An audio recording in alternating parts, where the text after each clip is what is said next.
Sis, okay, you guys all know her as Terry. I'm going to call her Sis because I can't help myself. She's been Sis to me since I think she was born. Sis just told me that while Bob was in the hospital with the pneumonia, the COVID pneumonia that ended up taking his life, that he had a nurse to the Lord. Yeah. So he was, that was big for all of us. Wow. I want to read the obituary out of the paper. Robert Bob Dean Stover went home to be with the Lord on Sunday, the 14th of November, 2021. He was 68 years old. Bob was a longtime resident of Fountain, Colorado before retiring to West Cliff in 2014. Bob was born to Jim and Joan Stover on August 25th, 1953 at Port Hueneme, California. They had to teach me how to say that. It is not spelled like it's got an H. But anyway, Bob was predeceased by his father and his son Ray. Bob is survived by his bride, 47 years, Terry, their children, Ryan and Luke, daughters-in-law Leanne and Caroline, 7 grandchildren, mother Joan, brother Dennis, sisters Susan and Denise. Bob was raised in Southern California. It was there he met Terry while working at a grocery store clerk. Shortly thereafter, he joined the United States Navy, serving as a submarine tender in San Diego, California for 4 years. Following the Navy, Bob and Terry relocated to Colorado to build a life together. Originally settling in Woodland Park, the family moved to Fountain to start an auto salvage business in Colorado Springs. For 28 years, Bob pursued his lifelong passion for working on cars as the owner and operator of AJ Salvage. Upon retirement, Bob and Terry moved to West Cliff in order to spend more time with their grandchildren. He thoroughly enjoyed the community and small town life in Custer County. Worked on my car a lot too. We're going to have a time of sharing, thoughts and memories. But beforehand, in 1 Thessalonians, there's a passage. 1 Thessalonians 4:13, and part of it says, we do not sorrow as others who have no hope. It doesn't say we don't sorrow. And I think that's important because maybe sometimes we feel like we shouldn't. We absolutely should. No less a person than Jesus wept at his friend's tomb. But the reason it's different is there's hope. As Christians, there is hope. And so we do sorrow, but we also rejoice. And I think that is an important thing to consider, especially right now. One of the things I have found over the years that helps at times like this is sharing memories. It's supporting one another, loving on one another, healing. So, my wife is telling me to eat the ice cream cone. So, anybody who wants to share, come on up, and because this cord isn't very long.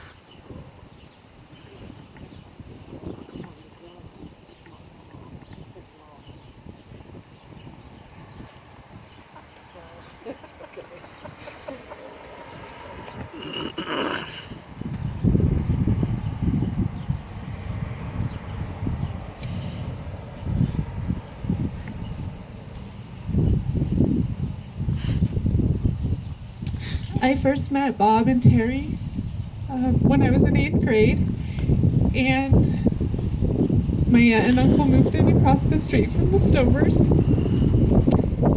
And I didn't know at the time that he would be my father-in-law and that we would get to be family. And after Ryan and I got married and Luke and Caroline got married, Bob would often say that we were the daughters that he never had. And I never told him that he was like the father that I never had for most of my adult years, especially after I lost my dad 12 years ago.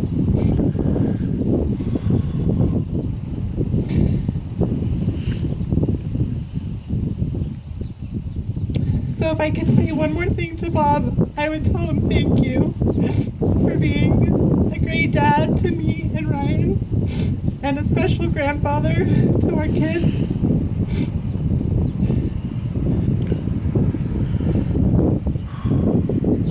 We love him and we miss him. Mine's going to be a little bit more not sad.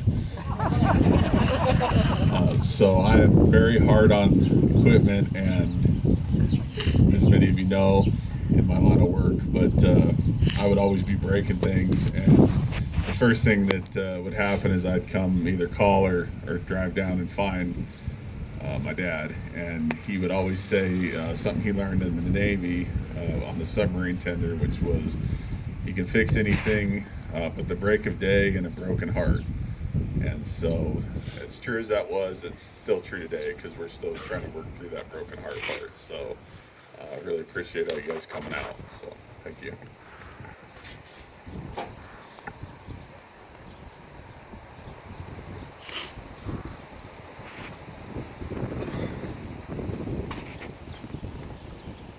Those of you who haven't had the chance to meet yet, my name's Luke, Bob's second born. As Bruce mentioned, he was in the Navy, and he was proud of his service. He didn't give me too much of a hard time for joining the Air Force instead, but one of the stories he liked to share was how he made the rank of E5 in his first 4 years in the Navy. He was really proud of that. I was proud of him too. The chief brought him in the office one day at the end of his first tour and told him he had the opportunity to go to Scotland. But the thing was, he'd have to leave his new bride behind. And so he politely declined. And the reason he did, because family was more important. And so,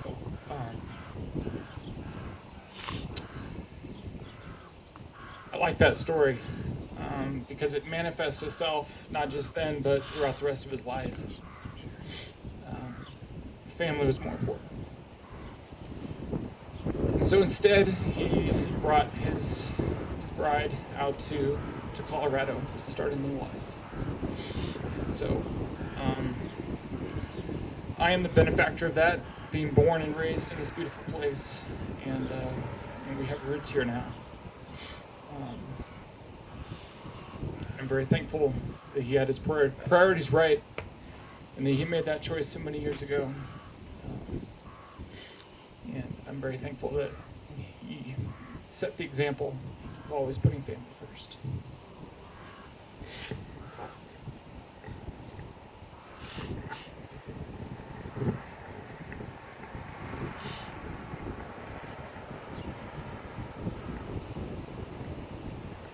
Feel free.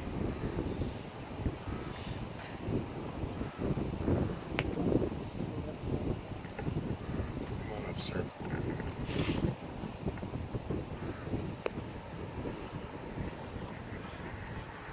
Hello, my name is Gerald Peterson. Everybody calls me Jerry or JP. And I met Bob 6 years ago when we were starting the rezoning committee for the town of Silver Cliff. And during the last 6 years, it's kind of been a hard go, because we started a lot of things new and tried to get everybody on board. And the same thing, Bob was very dedicated to the whole idea, and he came to every single meeting except the very last one. And we had a lot of good long stories that we shared to each other outside of the meeting.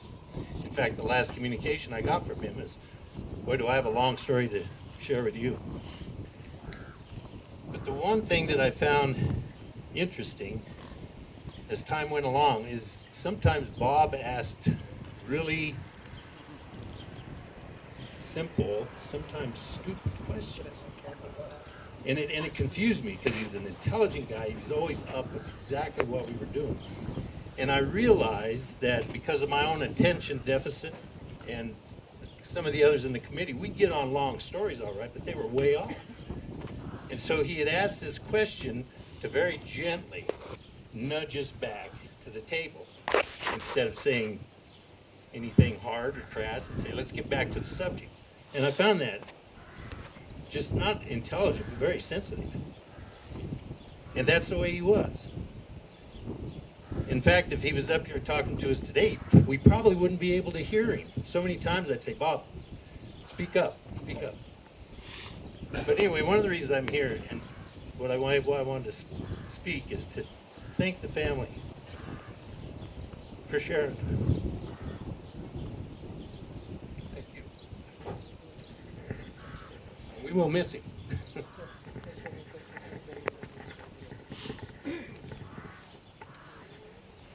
Take your walker, Joe.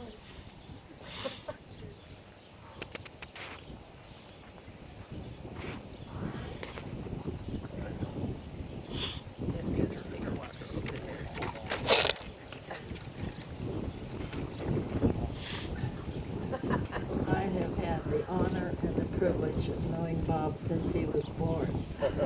I'm Joan Stover, and I'm his mother.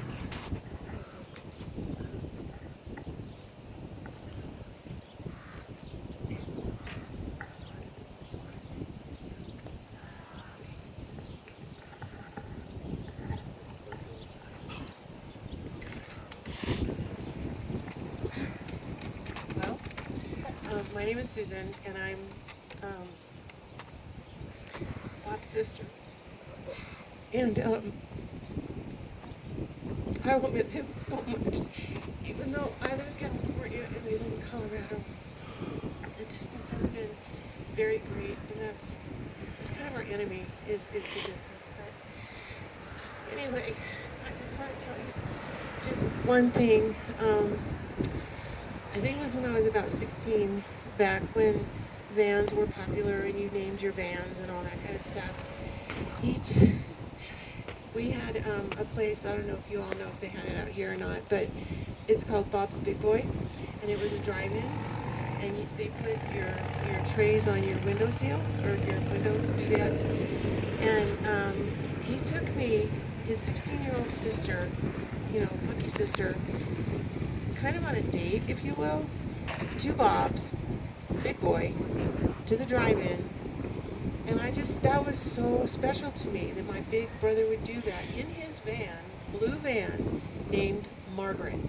And so, and so that was really, that was special to me, and I will always cherish that. I will always remember that. And I even made him a pillow, a van that said Margaret, so he could have that in his van. But it's been a long time, since I've seen him because of the distance.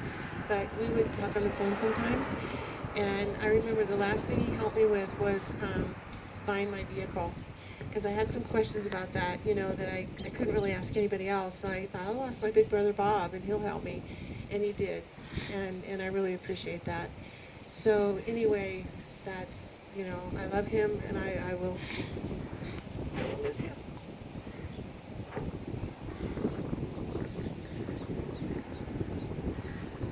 I remember Margaret. I had forgotten. Everybody else.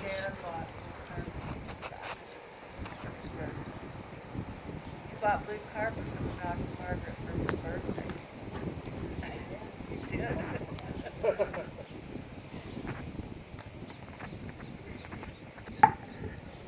My name is Lynn May, and my family, my husband and two of our daughters at the time, moved in across the street from the Stovers, and shortly after that our third one was born. And I remember our girls always considered the Stouffer boys big brothers. And I can remember one time Bob cleaning out their backyard, and he had a fort, army green fort, that they were done with and wanted to know if we needed a dollhouse.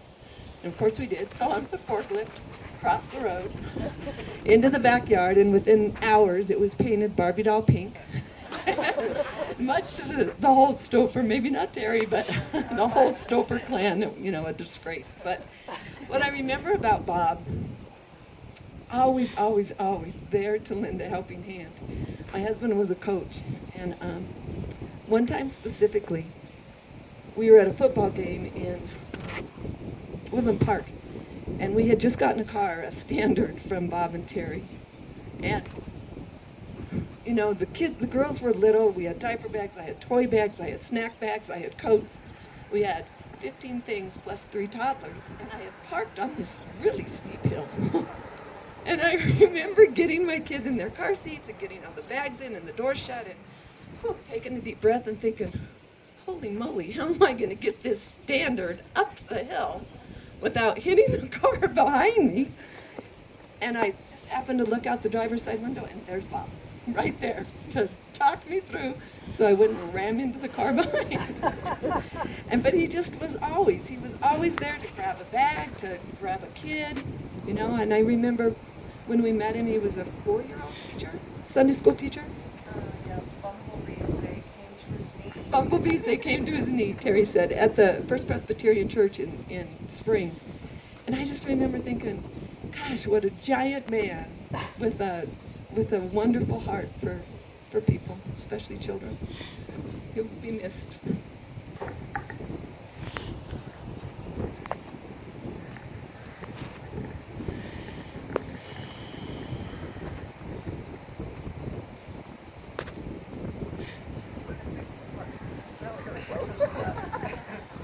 You know, the steep hills bad.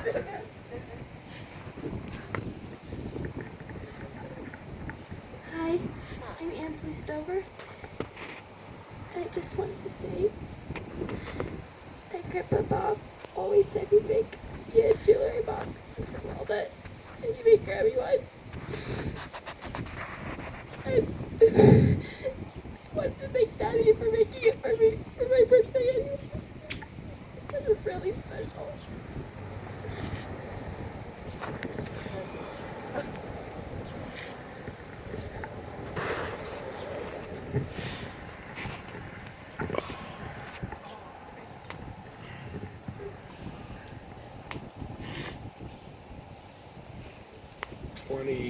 Six years ago, Kathy and I were in Mexico with our 3 kids. Idaho gets pretty cold and snowy, and so snowbird when we could. And our family, we'd had a multi-generational friends. The Flores family, they carved ironwood down there. I think it was our great Aunt Helen started, and she started teaching this little kid in the village how to speak English. And his nickname was Chewy. Chewy and I are the same age. And so when I was down there with my kids, and he had his kids, and we were there one day. Our youngest, Scott, he was about 4, I think. And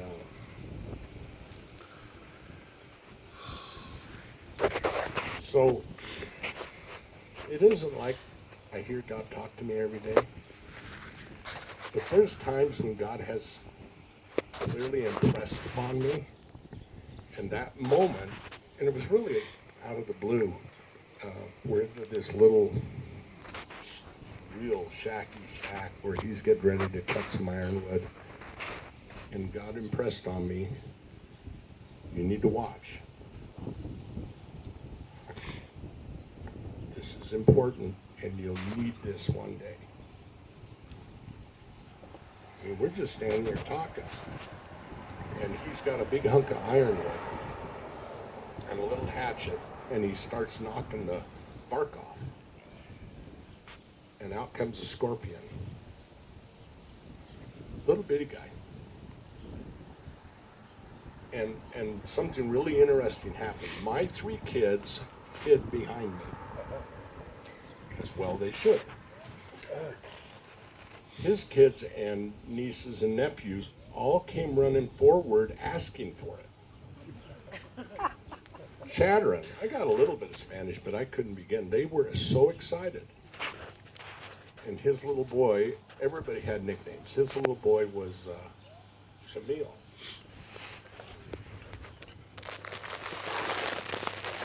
And Chewy